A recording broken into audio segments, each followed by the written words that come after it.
with no training in music. None. Did you think you'd be good at this? I never thought I would have a musical ear. I never thought I'd have a natural gift. And when you see, there's no artist, let me be clear, there's no artist in this industry that's doing major numbers with these platforms that haven't sold it. 25 years in the music business and not a single scandal that stuck. Think about that. Whitney had her demons exposed. Britney had her breakdown broadcast. Beyonce had the elevator. But Alicia Keys? Nothing. Ever. And according to industry insiders, that spotless record might not be luck, it might be the product. Because behind the piano and the poetry, sources claim two of the most powerful men in music history were allegedly holding the pen. Tonight, we follow the whispers all the way to where they lead. For somebody who doesn't fit into an era musically, what is your inspiration? What do you tap into? Everything. Everything. I love to listen to everything. I love to listen to things that I love, new discoveries. I love listening to new artists. I love, taking it back to like the eras of the 30s and the 50s and the 60s. Rewind to the beginning. A teenage girl from Hell's Kitchen with braids, a piano, and a voice that sounded like it had already lived 3 lifetimes. The talent was real. Nobody disputes that. What insiders dispute is everything around it.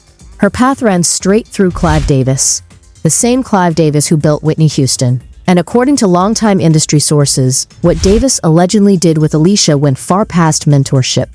The claims suggest Songs in a Minor wasn't simply guided, it was reportedly constructed, top to bottom, the sonics, the look. Sources even allege she was coached on how to present herself in interviews. The result speaks for itself. 5 Grammys off a debut, instant legend status. But here's the question insiders have quietly asked for years. Whose victory was that, really? Some sources go even further, alleging that Davis reportedly pulled label resources away from other acts on the roster, all to make absolutely certain this one artist landed clean, controversy-free, and completely marketable. And strictly for the purposes of financial gain for those who have access to her estate, including Clive Davis. And allegedly, it didn't end with the music. Sources close to the situation claim Davis's reach extended into her public persona, her press appearances, reportedly even her private relationships. If those claims hold any weight, the line between managing a career and managing a life gets very, very blurry. But Davis is only half of this story, because eventually another name enters the frame, Jay-Z. To the public, Empire State of Mind was a dream pairing. 2 New York legends, 1 anthem. But insiders have spent years chewing on a different question entirely. Jay-Z could have put anyone on that hook. Anyone. So why her? Jay-Z new video with Nas and DJ Khaled is a scene with checkerboards. These are all occult Satanists. One theory, according to industry speculation, is that the record was never just a record. Some allege it was a strategic play, a way to fuse Alicia to a specific narrative at a specific moment. And Jay-Z, by every account, understands narrative better than almost anyone alive. The speculation suggests both sides won. Alicia ascended into stadium-level immortality, and Jay-Z reinforced his throne. And then there are the older rumors.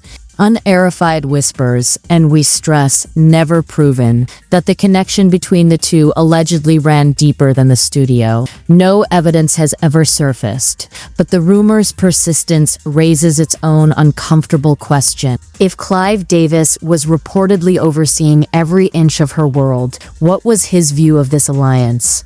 Was he really just observing? Has done things and allegedly participated in a lot of things that the public would not be happy to know. Because the theory that unsettles insiders most is this, that Davis and Jay-Z allegedly weren't two separate forces at all. That at the moments that mattered most, both men reportedly moved in sync, steering the same career from 2 different directions. And if that's true, where did that leave Alicia? She spent her whole career preaching authenticity, staying true to yourself. But listen closely to those interviews, some insiders say, and you can almost hear something underneath the message. A quiet resistance against something she's never once named out loud. Feels amazing. Right. So what was your inspiration for the record? It was more the concept of like jumping without inhibition, like describing this idea of like actually jumping out of the plane instead of convincing yourself that you're going to fall, you're going to get, so this idea of believe, just Until now. Maybe. Because Alicia's recent moves look, to some observers, like a woman slowly walking out of somebody's shadow. She went back to her old high school, back to the start of her own timeline. She built a Broadway show that feels less like marketing and more like memoir. And that word, authenticity, she keeps returning to it, again and again. So is this a reclamation, or the first crack in something much bigger? And the two men allegedly behind the curtain, are they still there, or has she finally moved beyond their reach? but still, I just don't want to experience that. I don't want to experience I'll none never of do it that. again. But there's one piece of this puzzle nobody has ever fully explained. The silence. 20 years. Barely a word about her private life. Barely a word about the power players around her. It's almost surgical, like a chess player who never shows her hand. And that raises the question, was the quiet her decision? Or was it allegedly another managed layer of the brand? Consider the Swizz Beatz situation. When their relationship went public, Swizz was reportedly still legally married. For an artist whose entire identity was built on realness, the backlash hit fast and hard. And Alicia's response? Nothing. No press statement. No sit down. No pushback. The story just evaporated. Almost like someone made it disappear. After they are done with Diddy, Jay-Z is up next to be exposed, right? Some insiders allege that Vanishing Act had a name attached to it, that Clive Davis reportedly intervened personally because a scandal simply couldn't exist on an artist positioned as the industry's conscience. And the theory has an even darker floor beneath it. Some have questioned whether the relationship itself allegedly served a purpose, Swizz Beatz being a heavily connected industry figure in his own right. Together, they became the flawless power family, and some ask whether that picture-perfect image conveniently buried the rumors underneath it. Yeah. Man. I mean, 'cause you know, when you grow up in a certain environment, I get enough adrenaline Yeah, rushes. I'm good. Yeah, the I had way my enough anxiety set thrills. up, I'm cool. Yeah, Step back, and the pattern between these two men gets hard to ignore. Both hailed as geniuses, both trailed by decades of questions about their methods. Clive Davis, the man they call the godfather of the industry, is alleged by some insiders to have built his empire not just on finding talent, but on owning it completely. Behind the tributes and the pre-Grammy galas, sources claim a recurring story. Artists who reportedly felt trapped, sculpted for sales instead of set free to create. Davis has always assumed a far more active role than most record company presidents. That's why he was a pioneer in the 60s. It's also why he has survived into the 80s. Jay-Z's story runs through different terrain, Brooklyn corners to boardrooms, reinvention after reinvention. But his past has its documented moments too. And this part is not speculation. In 1999, Jay-Z was charged with felony assault after a record producer was stabbed at a Manhattan nightclub. He ultimately pleaded guilty to a lesser charge. Legally, the case is long closed. But for anyone studying the man behind the empire, it revealed something. A willingness to defend his position, whatever the cost. That I have a very special connection with artists, with music. I certainly know I had it with him. What fascinates insiders most is the alleged synchronicity, the way these two men reportedly kept intersecting at precisely the industry's most pivotal moments, both known for opening doors, both allegedly known for slamming them shut the second someone stepped out of line. There are long-running, unverified stories of artists who reportedly crossed one of them and simply vanished from the business. No headlines, no farewell. Just gone. Which brings us back to Alicia and her 20 years of never ever clashing with either man. Some insiders now ask the question out loud. What if the silence was never a preference? What if it was survival? He needed her back. He needed her back, but he needed her back and under his control. Jay-Z's business legacy tends to drown out the allegations trailing behind it. Roc Nation, supercharged by the Live Nation deal, became a billion-dollar machine. But alongside that rise came whispers, unproven claims of backroom arrangements, and reportedly aggressive tactics used to corner the industry.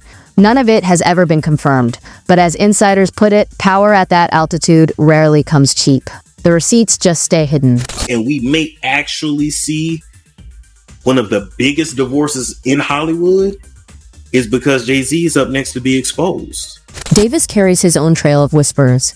Beneath the legacy of shaping Whitney Houston and Janis Joplin, some insiders allege a more troubling pattern, reportedly using artists' private struggles as pressure points to keep them in check. Davis has always denied allegations of this kind, but fair or not, the stories have never fully gone away. So the question writes itself. Was Alicia the exception, or just another artist allegedly caught in the same net?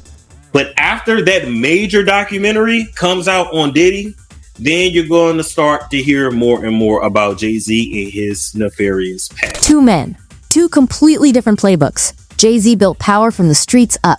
Davis built icons from the studio out. But strip everything else away, insiders say, and one word connects them both: control.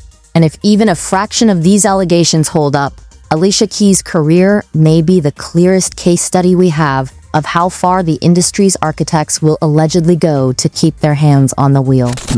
I feel like I'm in my own lane anyway. Definitely are. Yeah, so I can see why people wouldn't, because I don't really belong there. And yet, through every wave of criticism, Alicia never stumbled. Even the no-makeup movement, celebrated at first as revolutionary, eventually drew skeptics who called it a calculated rebrand. Her response? She leaned in harder. Every single time, she steered the conversation back to self-acceptance. But whose voice was that, really? Hers?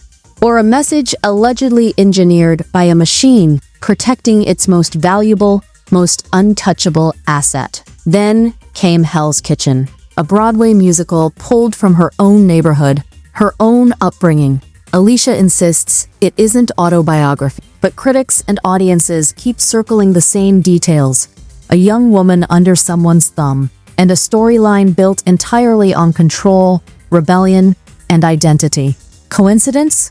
She calls it a love letter to her past.